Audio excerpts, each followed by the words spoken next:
Vous saviez que lorsque vous achetez un smartphone ou une tablette, une partie de votre argent revient au monde de la culture? Ça s'appelle la rémunération pour copie privée ou taxe copie privée et ça représente plus de 243 millions d'euros en 2025. Je vous explique. Imaginez que vous achetez un nouveau smartphone.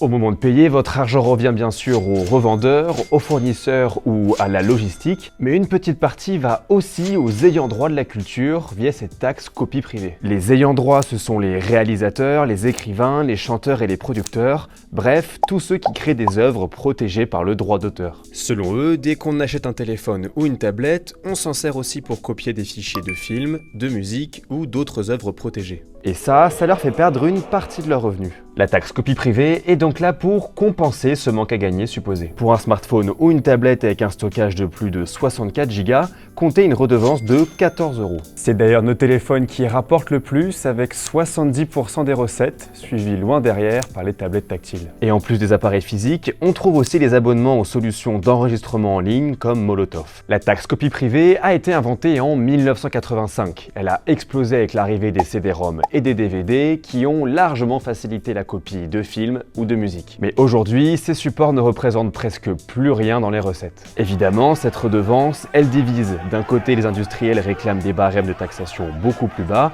De l'autre côté, les industries culturelles souhaitent augmenter les niveaux et même inclure d'autres appareils comme les ordinateurs. Et vous en pensez quoi de cette taxe? Si vous voulez plus d'infos dessus, vous pouvez retrouver notre article complet dispo sur le site de l'Informé.